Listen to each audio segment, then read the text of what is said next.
Olá, boa noite. Começa agora o Jornal da Justiça desta sexta-feira, 29 de julho. Supremo Tribunal Federal retoma as sessões plenárias na próxima segunda-feira à tarde. Na pauta, os julgamentos para o mês de agosto e início de setembro, quando termina a gestão do ministro Luiz Fux na presidência da Corte, temas como aplicação retroativa da Lei de Improbidade Administrativa e sigilo de dados e das comunicações telefônicas. Esse é um dos destaques da edição de hoje e você vai ver também. Presidente do Supremo suspende o pagamento de parcelas de agosto da dívida de Alagoas com a União. Ministro Ricardo Lewandowski mantém regras do Tribunal Superior Eleitoral sobre o repasse de recursos do fundo partidário entre candidatos. E ainda, Judiciário brasileiro entra em campanha internacional contra o tráfico humano.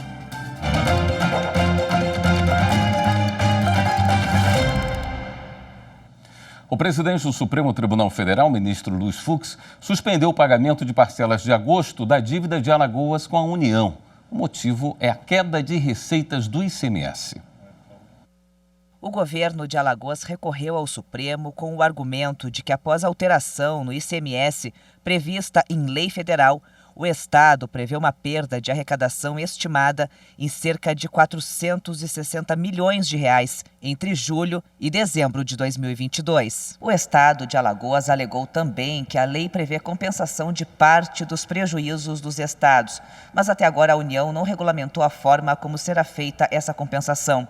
O presidente do STF, ministro Luiz Fux, suspendeu o pagamento da dívida pública do Estado e ressaltou que não há justificativa para a demora da União em estabelecer a contrapartida prevista em lei. Na decisão, Fux disse que a supressão indevida e não planejada de recursos públicos pode comprometer a prestação de serviços públicos essenciais para a coletividade em geral, haja vista a constatação de que a garantia de direitos sociais a prestações materiais demanda, como regra, custos elevados e de que os recursos estatais são, por definição, escassos, de modo que a realização destes direitos fica submetida a escolhas alocativas. Na semana passada, o ministro do Supremo, Alexandre de Moraes, atendeu a um pedido semelhante feito pelo Estado do Maranhão.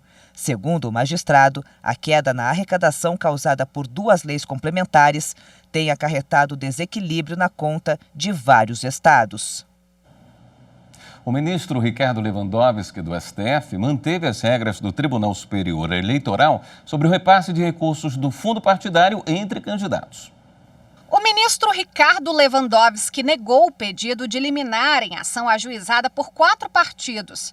Segundo as legendas, trechos da resolução do Tribunal Superior Eleitoral teriam invadido a competência do Congresso Nacional para estabelecer a proibição de repasses de recursos não previstos na Lei das Eleições.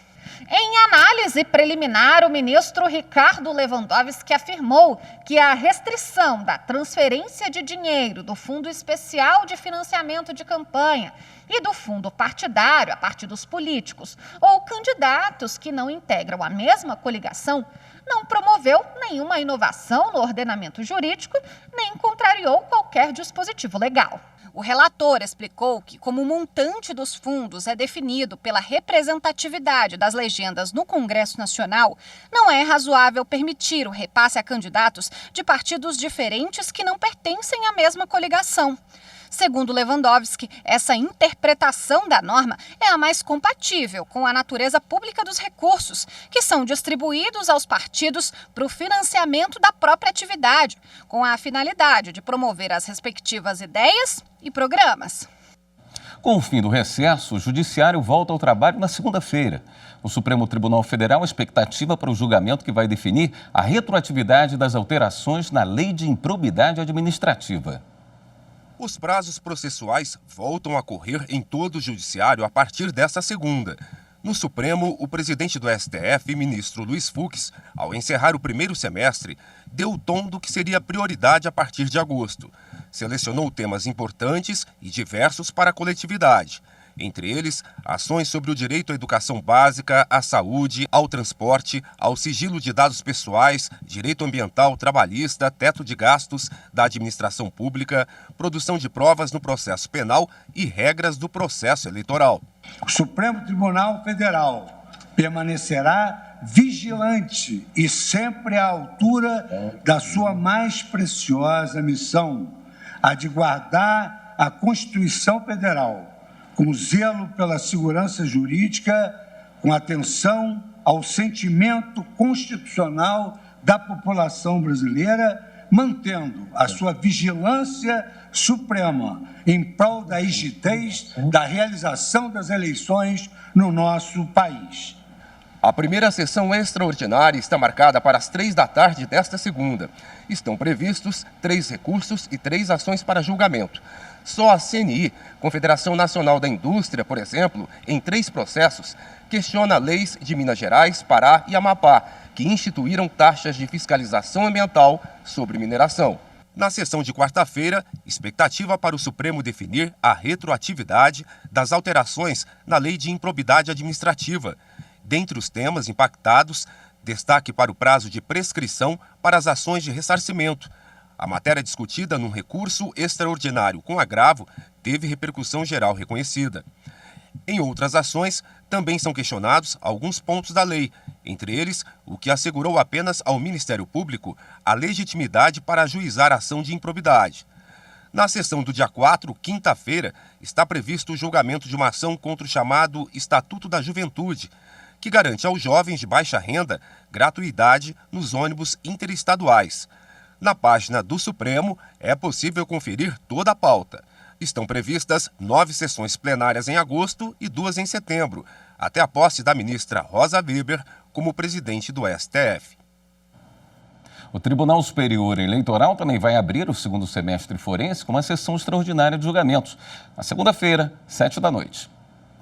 2 processos das eleições municipais de 2020 constam na pauta de julgamento da sessão que marca a volta das atividades no tribunal. Um deles é do Mato Grosso e o outro de Pernambuco. As sessões ordinárias também vão retornar durante a semana. Vale lembrar que elas ocorrem todas as terças e quintas no plenário do TSE. Você pode acompanhar as sessões ao vivo pelo canal do TSE no YouTube e também por aqui na TV Justiça. A seguir, dispara número de brasileiros com nome social no título de eleitor. Voltamos já já. Eu saúdo de maneira bastante efusiva e com grande alegria estes 20 anos da TV Justiça. Primeiro, sobre o aspecto institucional, porque já se disse que república é o governo com vistas ao interesse público em público.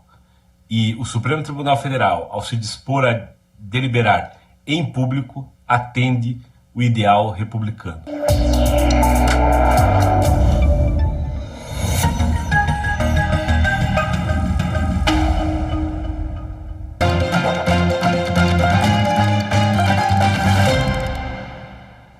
Nas eleições deste ano, o número de brasileiros com nome social no título de eleitor será quase 5 vezes maior do que nas eleições de 2018. É o que mostra o levantamento do Tribunal Superior Eleitoral. A educadora Rubi Martins dos Santos Correia mostra o título de eleitor com o nome social que escolheu. Ela conta sobre o sentimento de votar nas eleições depois da mudança. Foi muito importante no ato de exercer a democracia, né?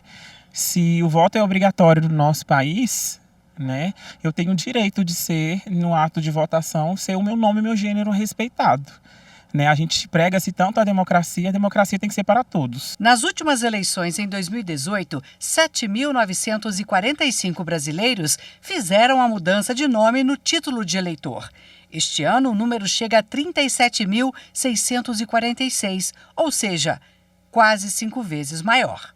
O levantamento do TSE também mostra que os eleitores trans e travestis são a maioria dos que têm o nome social no título de eleitor.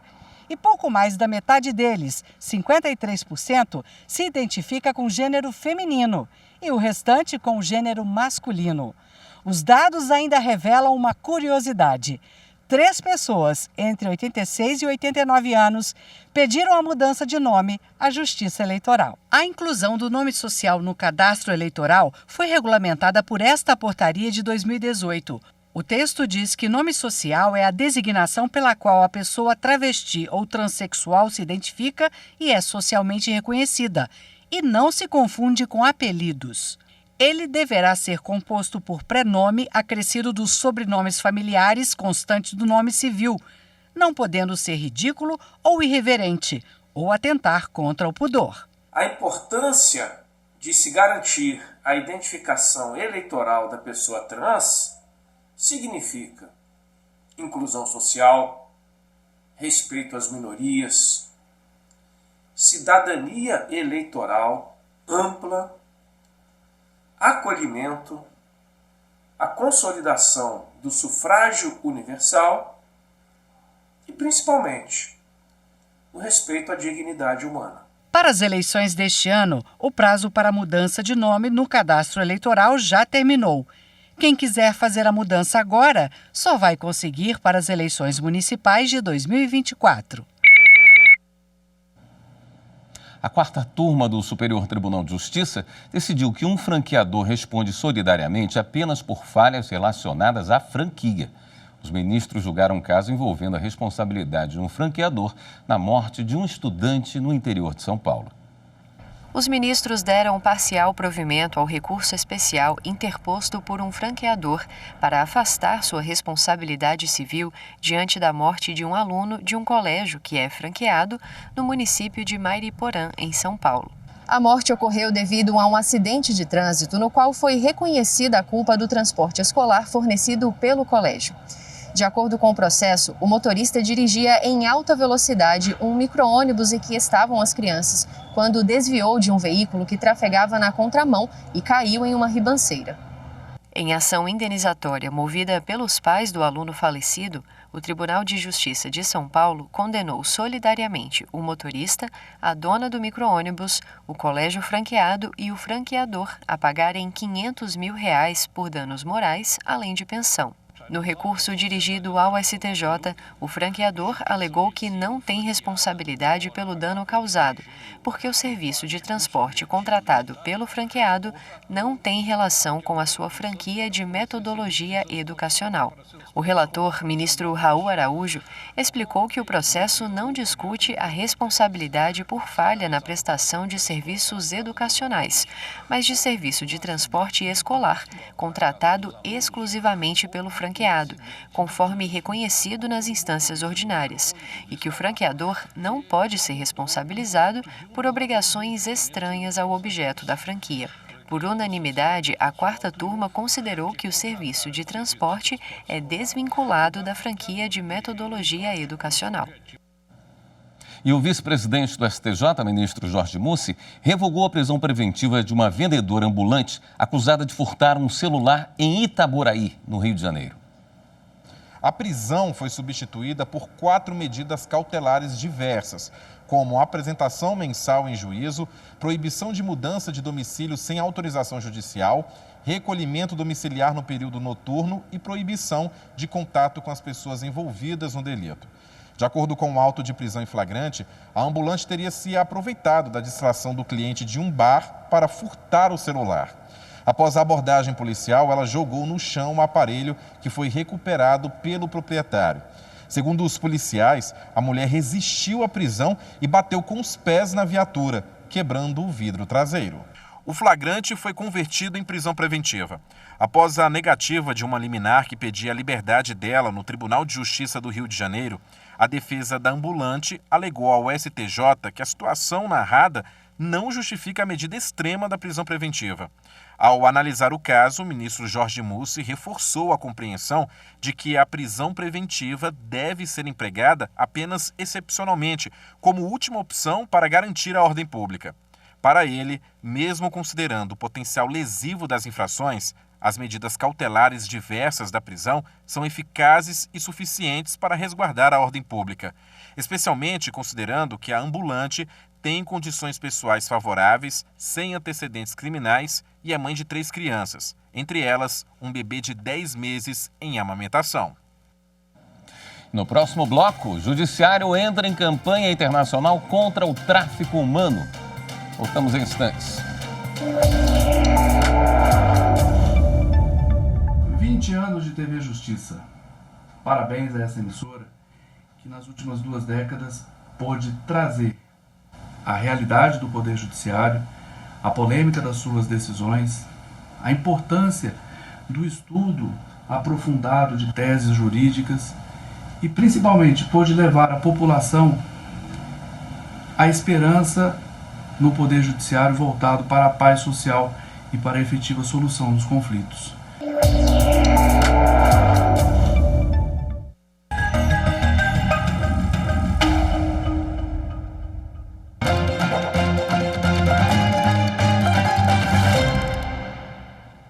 O Tribunal Superior do Trabalho reconheceu a competência da Justiça do Trabalho e autorizou o julgamento de uma ação contra uma empresa de bancos de dados. A ação foi ajuizada pelo Ministério Público do Trabalho.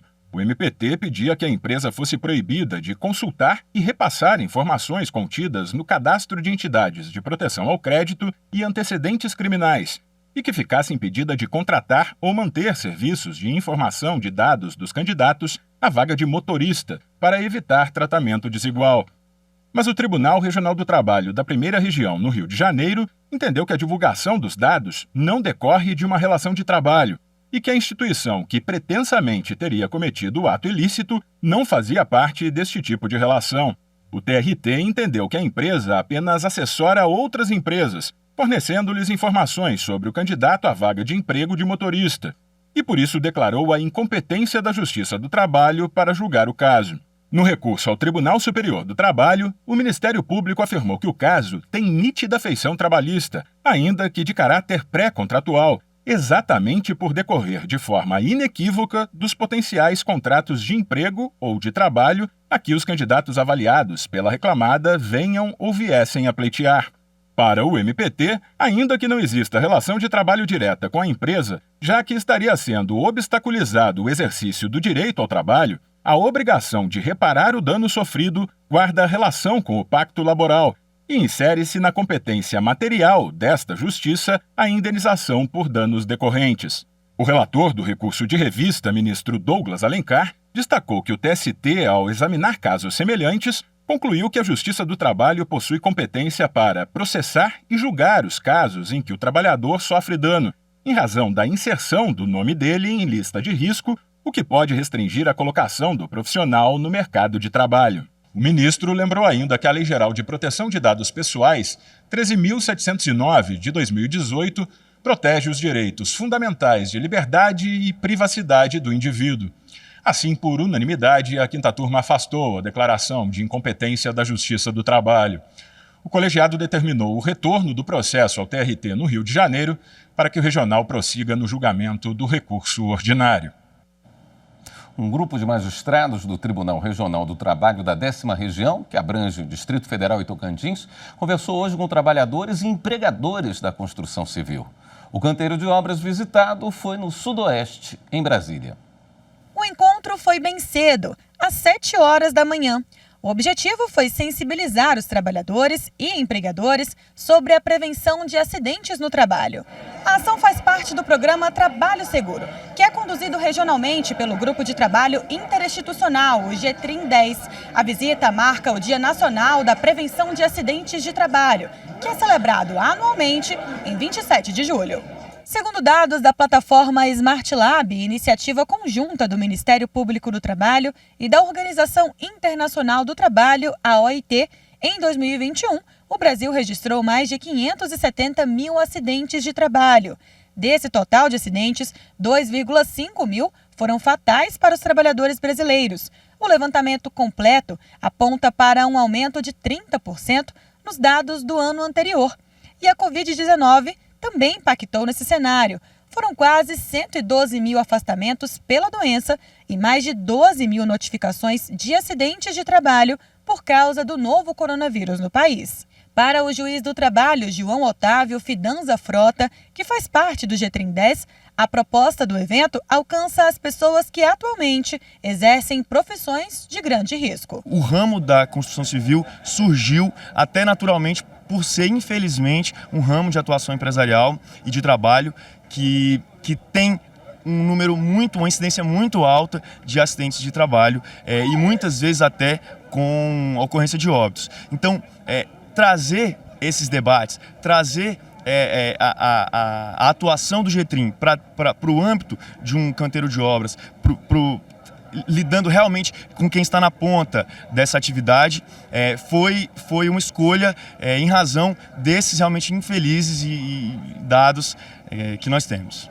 A juíza do trabalho, Ananda Tostes, que também integra o grupo de trabalho, afirma que, com a iniciativa, a Justiça do Trabalho pretende ir além ao convocar toda a sociedade a refletir e a adotar medidas de prevenção. Essa é uma ação preventiva, uma ação que faz com que a Justiça do Trabalho saia das paredes, dos muros do tribunal e venha ao encontro da sociedade, trazer essa informação da importância de medidas preventivas, da importância de se evitar esses acidentes, então mostrar que o judiciário não está aqui só para essa função relevantíssima que é de ouvir o trabalhador depois que o acidente já acontece, mas mais do que isso, participar dessa atuação junto dos nossos parceiros no GETRIM. A programação contou com pronunciamentos dos magistrados e um café da manhã com os trabalhadores e empregadores do canteiro de obras. Também foi realizado um mutirão em parceria com a Secretaria de Saúde do DF para vacinar e atualizar o esquema de imunização dos participantes, justamente para conscientizar sobre a relevância de se garantir um meio ambiente de trabalho saudável. O ambiente de trabalho ele pode ser um lugar propício para a transmissão de doenças. Então, se a gente consegue ir lá e mitigar esse risco, a gente já está contribuindo para um trabalho seguro. Isso é o que a gente busca. Além da Secretaria de Saúde do DF, também participaram da ação o MPT e o Sindicato dos Técnicos de Segurança do Trabalho. Atualmente, o Ministério Público do Trabalho tem um projeto nacional de fortalecimento das emissões de comunicação de acidentes de trabalho. Então, nós verificamos, junto ao INSS, que há uma subnotificação de acidentes. Milhares de acidentes acontecem e as empresas não reportam. Isso gera um problema quanto ao monitoramento da política pública de combate ao acidente de trabalho. Então, por isso, nós estamos exigindo que as empresas emitam as comunicações de acidentes de trabalho, que são as CATs. O Clenildo entendeu bem a dica. A partir de agora, vai ficar atento à emissão do CAT, caso sofra um acidente de trabalho. Vou procurar a firma, os técnicos de segurança para emitir a CAT, fazer tudo certinho. A partir de hoje, O Conselho Nacional de Justiça e a Agência da ONU para as Migrações lançam amanhã a campanha virtual Brasil Sem Tráfico Humano. O dado mais recente da Organização das Nações Unidas revela: 50 mil vítimas de tráfico humano foram denunciadas em 148 países em 2018. Mas os estudiosos acreditam que o número de vítimas seja bem maior, porque é difícil descobrir esse tipo de crime. Para a ONU, a tendência é de aumento dos casos por causa da pandemia de Covid-19. Milhões de pessoas em todo o mundo estão sem trabalho, fora da escola e sem apoio social. A crise sanitária também fez crescer a abordagem online das vítimas. Os criminosos se aproximam delas pelos jogos eletrônicos e redes sociais. Este sábado, 30 de julho, é o Dia Internacional de Enfrentamento ao Tráfico de Pessoas, instituído pela Assembleia Geral das Nações Unidas. A data também marca o pontapé inicial da campanha virtual Brasil Sem Tráfico Humano, do Conselho Nacional de Justiça e da Agência da ONU para as Migrações. O trabalho vai ser feito nas redes sociais para ampliar o conhecimento do sistema de justiça e da população sobre esse tipo de crime. A campanha vai falar da relação do tráfico humano com a exploração sexual e o trabalho forçado e vai divulgar os contatos para denúncia e pontos de atendimento. A campanha tem ainda a participação direta do Judiciário para dar visibilidade à temática e difundir informações que fortaleçam o combate e a repressão ao tráfico de pessoas. Ao levar conhecimento ao público em geral, a ação auxilia na erradicação do tráfico de pessoas e contribui para o bom gerenciamento das migrações, que é a área de atuação da OIM. No ano em que a TV Justiça completa 20 anos, toda sexta-feira, o Jornal da Justiça vai trazer o depoimento de pessoas que participaram da nossa programação, que nos ajudaram a levar conhecimento a você, como o advogado Paulo Henrique Queiroz.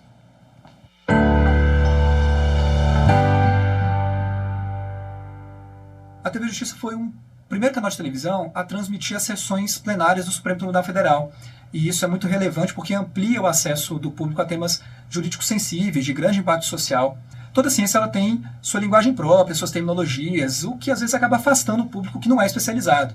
E não é diferente com o direito. Mas a TV Justiça, além de entregar um conteúdo técnico, contribui para tornar os temas jurídicos mais palatáveis a quem não é da área. Portanto, eu tenho certeza de que ela presta um serviço de utilidade pública.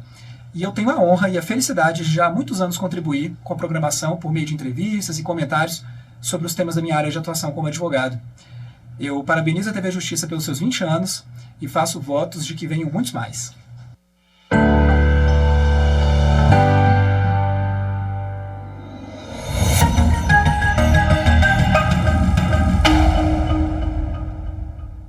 Esta edição do Jornal da Justiça fica por aqui.